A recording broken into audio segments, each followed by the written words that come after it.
নমস্কার বন্ধুরা, রিমির বাঙালি রান্নাঘরে আপনাদের সবাইকে স্বাগত। আমার আজকের রেসিপি আলু দিয়ে মুরগির মাংসের ঝোল। খুব সহজ ও ঘরে থাকা উপকরণ দিয়ে কিভাবে অনেক বেশি সুস্বাদু করে মুরগির মাংস রান্না করা যায় সেটাই আমি আপনাদের সঙ্গে শেয়ার করছি। রেসিপিটা ভালো লাগলে লাইক, কমেন্ট, শেয়ার করার অনুরোধ রইল। তো চলুন রেসিপি শুরু করি। এখানে আমি 1 কেজি পরিমাণে চিকেন নিয়ে নিয়েছি। ভালো করে ধুয়ে পরিষ্কার করে জল ঝরিয়ে নিয়েছি। চিকেন আমি মাঝারি টুকরো করে কেটে নিয়েছি। এখন আমি রান্নাটা করব।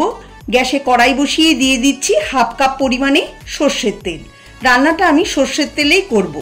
তেল ভালো করে গরম হলে দিয়ে দিচ্ছি কেটে রাখা আলু। এখানে আমি 5টা মিডিয়াম সাইজের আলুকে খোসা ছাড়িয়ে অর্ধেক করে কেটে নিয়েছি। আলু দিয়ে নাড়িয়ে নেব। দিয়ে দেব অল্প পরিমাণে লবণ আর সামান্য পরিমাণে হলুদ গুঁড়ো। এতে আলুর রং খুব সুন্দর হবে। লবণ আর হলুদ গুঁড়ো দিয়ে মিশিয়ে মিডিয়াম টু হাই ফ্লেমে গোল্ডেন করে আলু ভেজে নেব। খুব লাল করে আলু ভাজবো না। দেখুন আলুগুলোকে গোল্ডেন করে ভেজে নিয়েছি।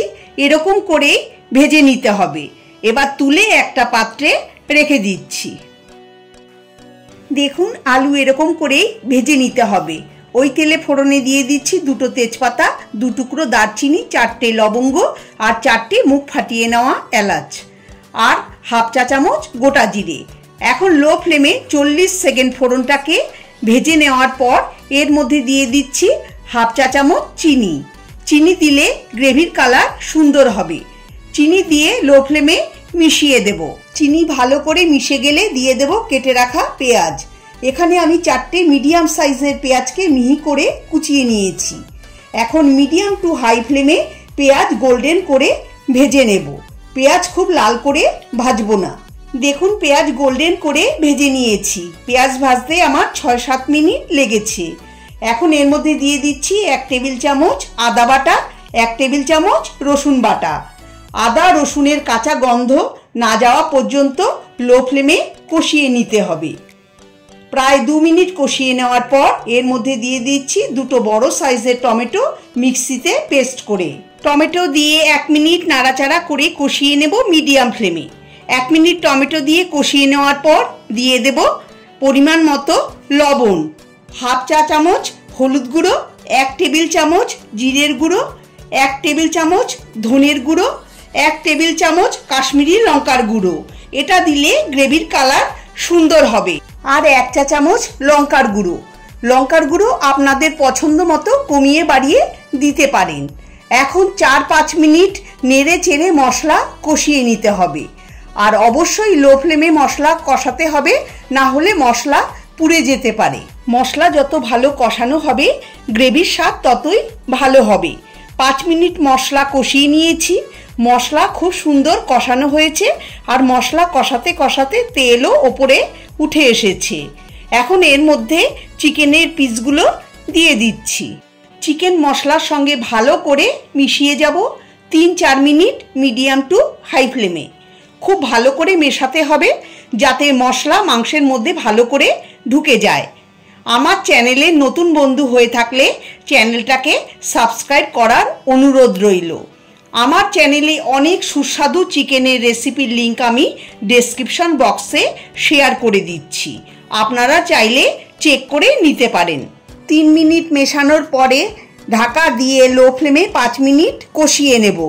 মাঝে মাঝে ঢাকা খুলে নাড়িয়ে নেব যাতে মশলা চিকেন কড়াইয়ের গায়ে লেগে না যায় বা পুড়ে না যায়। 5 মিনিট পরে ঢাকা খুলে নিচ্ছি। দেখুন চিকেনের থেকে কিছুটা জল বেরিয়েছে। এতেই চিকেন কষিয়ে নিচ্ছি। এর মধ্যে আমি এক্সট্রা জল দিইনি। 5 মিনিট আরও ঢাকা দিয়ে লো ফ্লেমে কষিয়ে নেব। 5 মিনিট পরে ঢাকা খুলে নেব। আমি মোট 10 মিনিট ঢাকা দিয়ে চিকেন কষিয়ে নিয়েছি। দেখুন চিকেনের থেকে তেল বেরিয়ে এসেছে। চিকেন সুন্দর কষানো হয়েছে আর কালারটাও কতটা সুন্দর হয়েছে। এখন এর মধ্যে দিয়ে দেব ভেজে রাখা আলু। চিকেনের সঙ্গে ভালো করে মিশিয়ে দেব। চিকেনের সঙ্গে আলু ভালো করে মেশানো হলে ঢাকা দিয়ে 4-5 মিনিট রান্না করে নেব লো ফ্লেমে। চিকেনের সঙ্গে আলু এইভাবে কষিয়ে নিলে আলুর মধ্যে মশলা খুব ভালো করে ঢুকে যাবে, তখন খেতে খুবই সুস্বাদু হবে। দিয়ে দেব 4টে চেরা কাঁচা লঙ্কা। এখন ঢাকা দিয়ে 4-5 মিনিট রান্না করে নেব। 4 মিনিট পরে ঢাকা খুলে নিচ্ছি। এখন এর মধ্যে পরিমাণ মতো ফুটন্ত গরম জল দিয়ে দিচ্ছি। জল আমি আগে গরম করে নিয়েছি। জলের পরিমাণটা একটু বেশি দিতে হবে যাতে চিকেন আলু জলে ডুবে যায়। আর যেহেতু এটা চিকেন আলুর ঝোল হবে সেহেতু জলের পরিমাণটা বেশি দিতে হবে। জল দিয়ে মিশিয়ে দেব আর গ্যাসের ফ্লেম বাড়িয়ে ঝোল ফোটা পর্যন্ত অপেক্ষা করব। এই সময় আপনারা লবণ চেক করে নেবেন, লাগলে দিয়ে দেবেন। আমি লবণ দেখে নিয়েছি, আমার আর লবণ লাগবে না। ঝোল ফুটতে শুরু করলে দিয়ে দেব 1 চা চামচ গরম মশলার গুঁড়ো। গরম মশলা দিয়ে মিশিয়ে ঢাকা দিয়ে 15 মিনিট চিকেন আলু সেদ্ধ করে নেব। 15 মিনিট পরে ঢাকা খুলে নিচ্ছি। দেখুন ঝোলের কালারটা কতটা সুন্দর হয়েছে আর খেতেও দারুণ হয়। আলু চিকেন সুন্দর সেদ্ধ হয়ে গেছে। তৈরি হয়ে গেল আলু দিয়ে চিকেনের ঝোল। এটা আপনারা গরম গরম ভাত রুটির সঙ্গে পরিবেশন করুন। গ্যাস বন্ধ করে সার্ভ করে নিচ্ছি। খুব সহজে তৈরি হয়ে গেল দারুণ স্বাদের আলু চিকেনের ঝোল রেসিপি। রেসিপিটা ভালো লাগলে লাইক, কমেন্ট, শেয়ার করার অনুরোধ রইল। সবাই ভালো থাকবেন, সুস্থ থাকবেন। ধন্যবাদ।